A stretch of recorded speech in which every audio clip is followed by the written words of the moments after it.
Hello, 8015 classmates. I'm going to share with you the work that I did on my annotated bibliography. It was all around the topic of critical race media literacy. I hope this is working. First of all, this is not likely going to be my dissertation research. I'm so far from my dissertation that I can't even really think about that. But this is part of a research apprenticeship that I'm working on with my advisor, Dr. Caroline Clark, and Dr. Yana Hashimova, which I'll talk more about later, who's a Slavic studies and film studies chair at Ohio State. And then it's a bunch of practitioners like me, some librarians and teachers from some schools around Columbus. So we're working on developing, working on these questions plus more. So just in general, how do we define critical race media literacy? How is it different from and similar to critical media literacy and media literacy? And then what tools can be developed for both teachers and students to learn critical race media literacy. So we're working on figuring out things to use with teachers to prepare them to teach critical race media literacy, but also things to use with students. So like lessons, modules, that kind of thing. So it's kind of a big project, and it's really fun and interesting, especially media literacy and critical race media literacy changes every single day. There's something new. As I was working on my bibliography, things just kept coming up that I was like, oh, I can use that. I can use that. So I think it's so important in this day and age to make sure that kids, students, and teachers are being very critical about what they see in the media.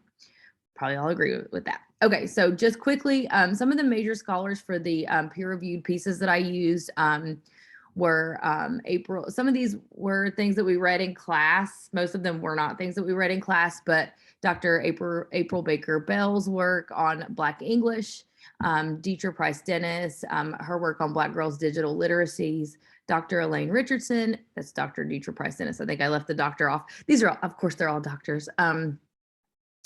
Her work, Dr. Richardson's, Dr. E's work on Black girls, and especially I read this piece on Black mothers and the way they've been portrayed in the media, and it was so amazing. I love it so much. If anybody wants it, I can share it.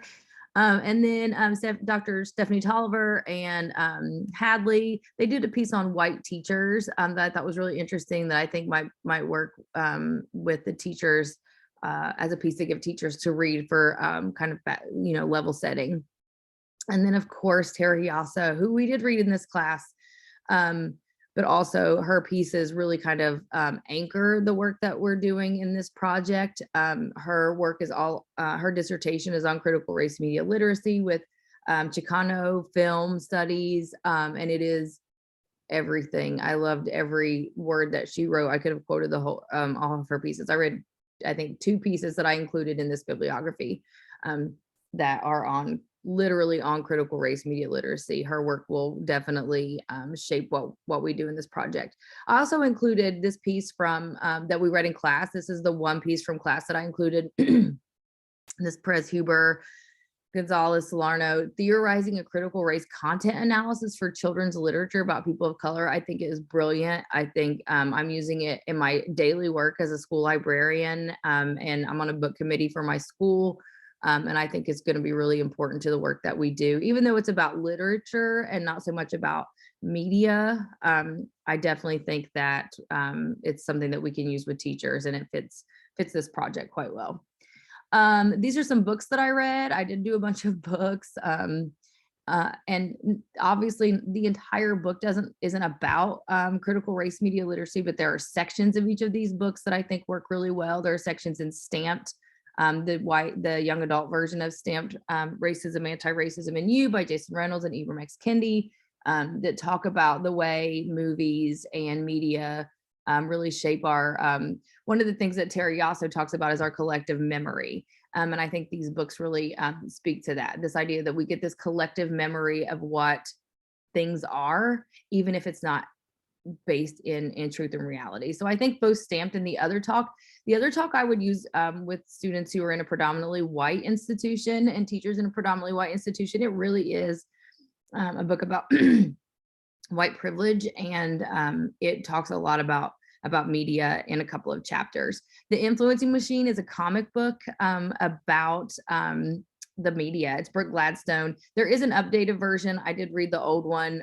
It's the only one I could get my hands on, and it is just it's just I think there are sections of this that kids could really learn from, and teachers too. Brooke Gladstone also does a podcast on media that I think is important. Sometimes there's talk about race, of course, because things are in the media, but it's just about the way that we're influenced by media, and it's so good. And then Algorithms of Oppression. Oh my gosh, like every single thing that we do is influenced by white supremacy, and this book just shows it so much. There's even a section in here on the Dewey Decimal System, which as a librarian, I absolutely loved. It is kind of dense, so I don't know that I would have students read it. I might do some like, maybe some very small sections with students, but I definitely think it'd be good for teachers to read as they prepare to teach critical race media literacy. Likewise, CAST, I think, has some sections about the media. I see it very connected to STAMP, so it's kind of like, a little bit of a deeper dive into some media stuff than Stamped. And I think it's just a brilliant book about the ways that that collective memory that we have has been built over the decades. And then I guess it is centuries, 400 years. Okay, so, and then Columbine is an older book, and this book I think really speaks to that idea of collective memory, because when Columbine happened, the media really painted the picture of the killers as these like bullied kids who had been mistreated, and that's sort of the image that we have in our heads to this day of school shooters, that they are somehow mistreated and bullied and loners and all this stuff. But the two murderers at Columbine were very popular kids.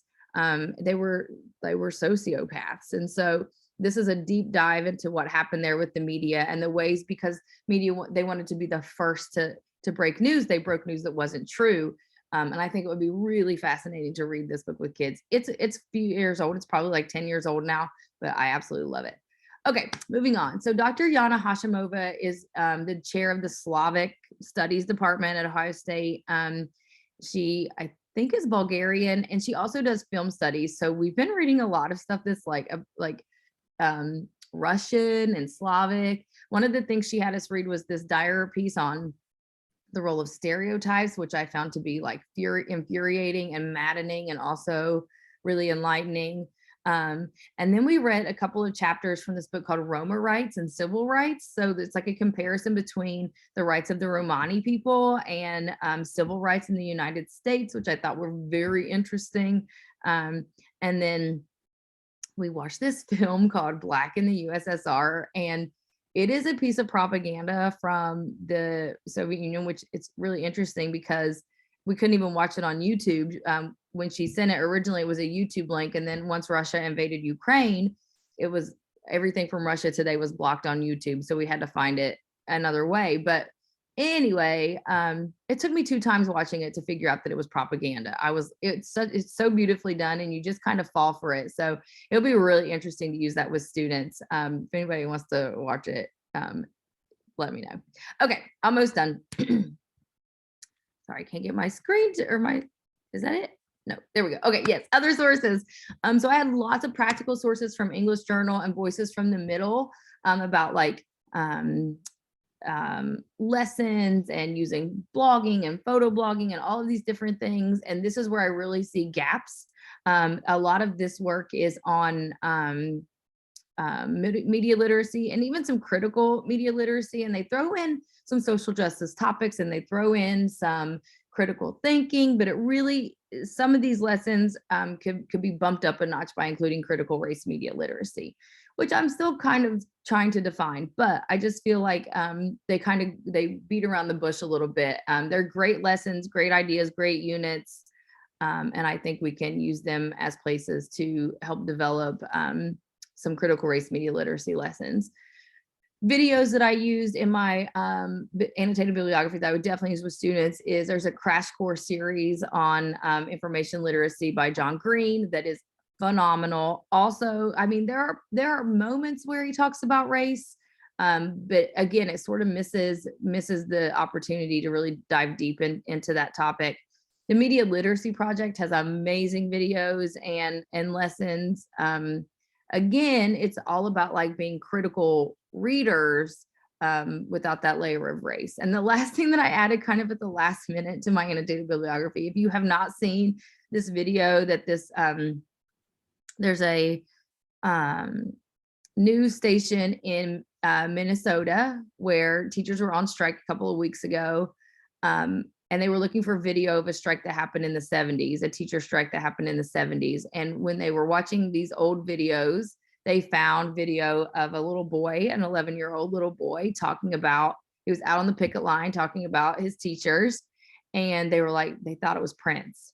And so what happens in this video clip is, first of all, you get to see Prince at age 11, and never before seen clip, or, you know, long lost clip. But also you get to see the inquiry that they went through to try to verify that it was fact. And I think that's what makes it so useful for this project, is that they were like, so we went searching for these folks and we didn't find anything there. So then we went here, then we went there, and they verified that it was Prince before they published it. And I think that's a very useful video to show kids how this is what journalists should be doing. They should be verifying all the facts. And anyway, so that's where I am. I'm still obviously learning a lot about this topic, and looking forward to hearing all of your presentations. Okay, see you soon. Bye.